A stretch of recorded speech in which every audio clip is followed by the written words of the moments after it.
Hello बच्चों, चलिए प्रश्न देखते हैं। किस जीव में कवक एवं जंतु दोनों के लक्षणों का समन्वय पाया जाता है, बताइए। तो चलिए समझते हैं। सबसे पहले मुख्य अवधारणा।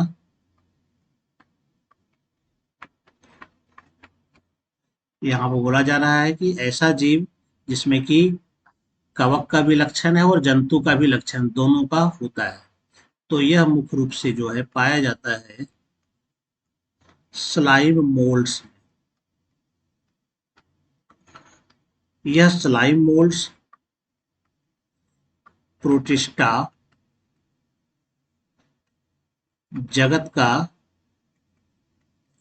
एक वर्ग है जिसमें ऐसे जीव पाए जाते हैं जिसमें कि कवक के भी लक्षण होते हैं और जंतु जगत का भी जंतु जगत का लक्षण दोनों का इसमें समन्वय होता है। तो चलिए जानते हैं इसमें कौन कौन से लक्षण होते हैं। जैसे इसमें क्लोरोफिल नहीं होता है। इसमें क्लोरोफिल नहीं होता। जब क्लोरोफिल नहीं है, इसका मतलब ये पादप नहीं है, इसमें ये जंतु वाले लक्षण आ गए। इसके अलावे अगर हम देखें तो यह मुख्य रूप से क्या होता है, परपोषी होता है।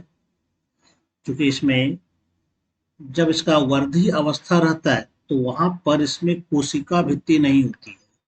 क्योंकि यह एक कोशिकीय होता है, तो वर्धी अवस्था में इसमें कोशिका भित्ति नहीं होती है, यानी कि पादप का लक्षण इसमें नहीं है। और लेकिन जब जनन अवस्था आती है, यानी कि जो इसका बीजाणु बनता है, इसमें कोशिका भित्ति पाई जाती है।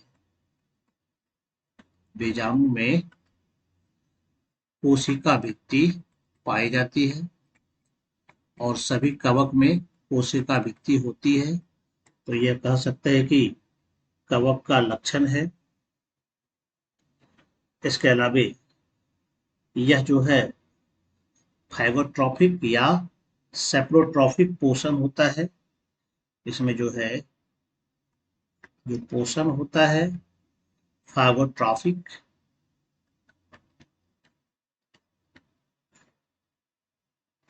या फिर कह सकते हैं सेप्रोट्रॉफिक, यानी कि मृतोपजीवी। सेप्रोट्रॉफिक यानी मरे हुए जीवों पर जिंदा रहना, उसी से अपना यह पोषण प्राप्त करता है। तो इस प्रकार का इसमें पोषण होता है जो कि कवक का लक्षण है। कोई भी जीव इसका सदस्य अभी तक परजीवी के रूप में भी ज्ञात नहीं है। जनन इसमें दोनों प्रकार का होता है, लैंगिक जनन भी, अलैंगिक जनन भी होता है। जब इसका प्लाज्मोडियल चरण होता है, जब इसमें एक चरण आता है प्रजनन के दौरान, तो यह क्या होता है, अमीबिया प्लाज्मोडियल चरण। इसमें ये प्रोटोजोआ की तरह होते हैं, यानी कि जंतु की तरह यहाँ पर ये हो सकता है।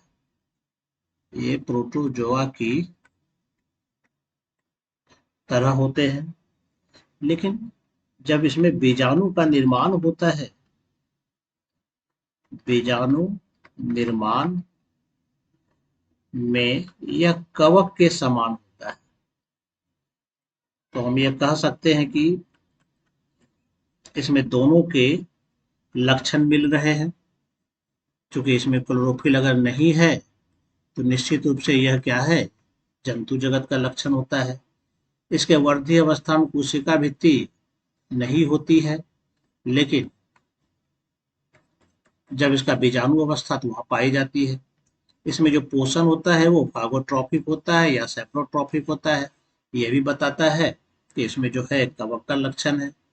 और सबसे बड़ी बात, जब इसका जीवन चक्र का एक चरण आता है अमीबीय प्लाज्मोडियल चरण, तो यहाँ पर ये प्रोटोजोआ की तरह दिखता है, यानी कि ये जंतु की तरह दिख रहा है। जबकि जब ये बीजाणु ये बनाता है तो ये बिल्कुल कवक के समान बनाता है। इसका मतलब इसमें ये कवक का लक्षण है। इस तरह से कह सकते हैं इसमें कवक और जंतु दोनों का लक्षणों का इसमें समन्वय है। आशा करता हूँ समझ गए होंगे। धन्यवाद।